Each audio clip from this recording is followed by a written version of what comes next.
everyone, welcome back to my channel after so long. So let's start with another video.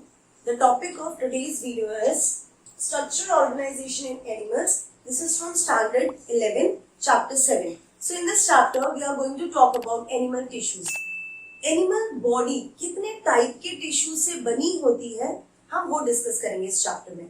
So सबसे पहले हमें ये पता होना चाहिए कि टिश्यू क्या होता है. Tissue is a group of cells with common origin, structure and function. ये तीन चीज बहुत इंपॉर्टेंट है जब हम टिश्यू के बारे में बात करते हैं कि इनका जो ओरिजिन है, स्ट्रक्चर है और फंक्शन है ये कॉमन होने चाहिए. Then they are called as tissue. So these are the group of cells. This term was given by Bychett. Bychett जो साइंटिस्ट थे, he has given this term that is tissue. Considered father as histology or histology can also be called as microanatomy. Histology का मतलब होता है study of tissue. Simple. Histology is the study of tissue and father of histology is Bychett. The term histology was given by Mayer. बहुत सारे terms है, ठीक है, कि जो टिश्यू है वो टर्म बाइचेट ने दिया है. जो term histology it was given by Mayer. Then the four types of tissues are there. See, if I talk about the elementary canal, अगर जिसने भी elementary canal अभी तक पढ़ा है, अगर ये 12th standard के बच्चे वीडियो देख रहे हैं, they know it very well that elementary canal itself is made up of 4 different type of tissues. तो हमारी बॉडी में जितने भी ऑर्गन है उनमें 4 टाइप ऑफ बेसिक टिश्यूज ही होते हैं. That is epithelial, connective tissue, muscular tissue and the nervous tissue. So these are the basic type of tissue which is present in our body. So we will discuss about each one of them one by one. एक एक के बारे में हम detail में पढ़ने वाले हैं. So let's start with the very first tissue, that is epithelial tissue. Epi का मतलब होता है, जनरली होता क्या है, जब आप 11th-12th के बाद कॉलेज में जाते हैं, आप MBBS में जाते हैं, आपसे हर एक वर्ड का मतलब पूछा जाता है. उस समय फिर आपको ऐसा लगता है अरे हमारे टीचर ने तो ये बताया नहीं. That is why I am telling you all these things. That AP का मतलब भी होता है ऊपर, एपिडर्मिस, एपिथेलियम. एपी मतलब होता है अपॉन, अबव. थीले मीन्स होता है nipple. So first time this epithelial tissue was observed on nipple, that is in the female reproductive system. Main function, इसका मेन फंक्शन जो है it is related to protection, क्योंकि सबसे ऊपर प्रेजेंट होता है, राइट, सबसे ऊपर वाली लेयर है. सो इसका मेन फंक्शन जो है, कॉमन फंक्शन जो हम जनरल फंक्शन बोल सकते हैं, that is protection, secretion and absorption.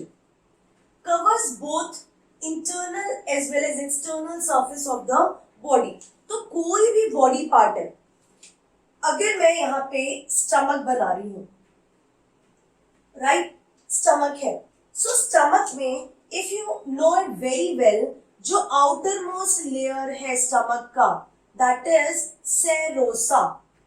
Outermost layer of stomach is serosa. This is also made up of epithelium.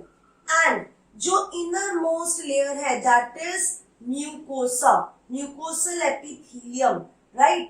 जो विलाय बनाते हैं intestine में, small intestine में, वैसे ही mucosa epithelium है, that is the internal surface of the body.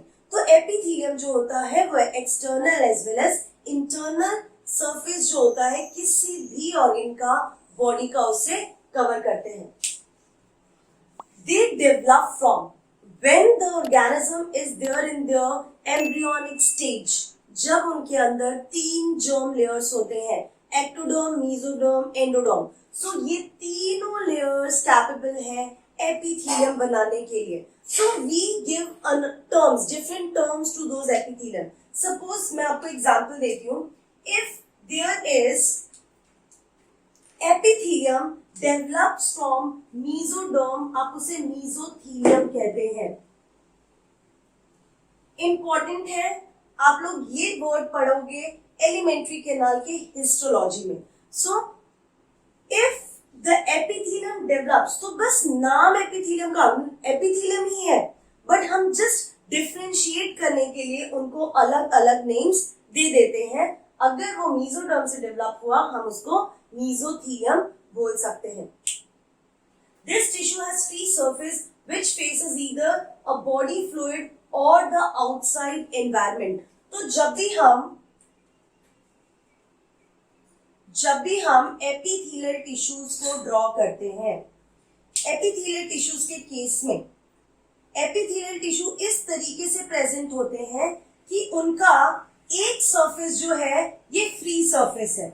ठीक है, ये फ्री सरफेस है. जैसे कि हमारे स्किन की सबसे ऊपर वाली लेयर है, वो भी एपिथेलियम है. So that is facing the environment, right? So that is what it is mentioned, that it faces either a body fluid और अ आउटसाइड एनवायरमेंट. तो आउटसाइड एनवायरमेंट हुआ. दूसरा अगर एग्जांपल दूं, ब्लड वेसल्स. ठीक है, ब्लड वेसल्स के केस में इफ यू विल सी, जो ब्लड वेसल की इनर मोस्ट लेयर है वो भी एपिथेलियम है, right? Endothelium, inner most layer. तो वो बॉडी फ्लूइड को फेस करते हैं, यहाँ पे ब्लड है, so they are towards the body fluid. So this tissue has a free surface, remember that. अब उस फ्री सरफेस के ऊपर एनवायरनमेंट भी हो सकता है और वो फ्री सरफेस के आगे फ्लूइड भी हो सकता है. प्रोवाइड्स कवरिंग और lining for some part of the body. Same thing, मैंने एलिमेंट्री कैनाल की बात बताई आपको कि ये प्रोवाइड करता है कवरिंग और लाइनिंग हमारे कुछ बॉडी पार्ट्स का, जिसमें मैंने एलिमेंट्री कैनाल का भी नाम लिया है. सो अभी तक मैंने आपको बताया what is tissue, study of tissue, epithelial tissues. Epithelial tissues के बारे में मैंने कुछ इंफॉर्मेशन दी है. Now I am going to give you some very important characteristics of the epithelial tissue and then the flow chart. Okay, so now we will focus on the main characteristics of epithelial tissues. So सबसे पहली characteristics ये है कि ये compactly arranged होते हैं. इन पे जो cells होते हैं, epithelial tissues में जो cells होते हैं, those are compactly arranged like this.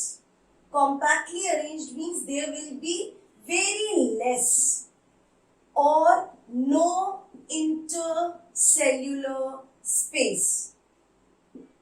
क्योंकि their main function is protection. अगर प्रोटेक्शन करनी है तो they have to be compactly arranged. Otherwise, अगर हम स्किन की बात करें and they are not compactly arranged, there may be a threat of entering of any microorganisms or anything from outside. Then the cells held together with the intracellular junction. This thing we will discuss in our next video. You should know that these cells are having some intracellular junctions between them. Cells के बीच में ऐसे कुछ junctions होते हैं जो sales को एक साथ टिश्यू के फॉर्म में होल्ड करके रखते हैं. These tissues lie on their non-cellular basement membrane. तो ये जो है, इस तरीके का सेल के नीचे बेसमेंट मेम्ब्रेन होता है. This basement membrane is non-cellular, means they are not made up of cell. They are made up of some other components that we will discuss now. So अगर आप देखेंगे तो बेसमेंट मेम्ब्रेन के दो layers हैं. One is the basal layer, basal lamina. Basal lamina जो होता है, it is the upper thin layer. ये जो मैंने रेड कलर का ड्रॉ किया है, that upper thin layer is called basal lamina. It is made up of mucopolysaccharide and glycoproteins. इन दोनों केमिकल से बना हुआ है और इन दोनों केमिकल को रिलीज करते हैं ये ऊपर वाले एपिथेलियल टिश्यूज. एपिथेलियल टिश्यूज जो है वो इस बेसल लैमिना को प्रोड्यूस करते हैं and they are made up of mucopolysaccharide and the glycoproteins. जो दूसरा है that is the thick. Fine, this is the thick layer जो मैंने ग्रीन कलर का भी आपको ड्रॉ करके बताया, that is the thick layer and this layer is called reticular lamina. Reticular lamina is a thick layer and it is secreted by the underlying connective tissue. कि जो भी ये लैमिना बेसमेंट मेम्ब्रेन होता है, basement membrane के बाद जो tissues होते हैं, दोज आर कनेक्टिव टिश्यू. तो ये कनेक्टिव टिश्यू इनको प्रोड्यूस करते हैं.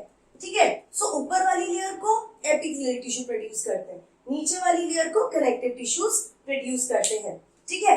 एंड दे, बिकॉज नाम से ही पता चलता है रेटिकुलर लेमिना, मतलब they are made up of reticular fibres and collagen fibres. Next, lack of blood vessel, very important. They don't have supply of blood vessels. ठीक है. तो अब सवाल ये निकलता है कि जब इनके पास ब्लड सप्लाई ही नहीं है तो इनको न्यूट्रिशन कैसे मिलता है, नरिशमेंट कैसे मिलता है? So they receive their nourishment by the diffusion from blood supply of connective tissue below. यहाँ पे जो ब्लड सप्लाई होता है, ब्लड सप्लाई से डिफ्यूजन के थ्रू, कनेक्टिव टिश्यूज के ब्लड सप्लाई से डिफ्यूजन के थ्रू एपिथेलियम के पास कंटेंट, नरिशमेंट, न्यूट्रिएंट जाता है जो उनके ग्रोथ एंड डेवलपमेंट के लिए जरूरी है. And the last and the most important point, nerve ending में पेनिट्रेट द एपिथेलियम. सो जरूरी नहीं है कि इसमें नर्व एंडिंग हो, नर्व एंडिंग हो भी सकती है और नहीं भी हो सकती है. ठीक है. सो ब्लड सप्लाई नहीं होता है and they get their nourishment from the underlying blood supply of connective tissue. So this is all about the connective tissues characteristics. तो मैंने आपको आज टिश्यू का इन जनरल एक आइडिया दिया, जिसमें मैंने आपको बताया टिश्यू नाम कैसे आया, study of tissues called histology, सिर्फ बाय चेक मेयर का क्या कंट्रीब्यूशन है. Then more we have focused on the general characteristics and main characteristics of epithelial tissue. So this is all about today's video. In the next video, I'm going to discuss about the types of epithelial tissue. I will give a beautiful flow chart of it, and then we will discuss about each of that type in detail. Till then, take care, keep learning, be safe, and goodbye.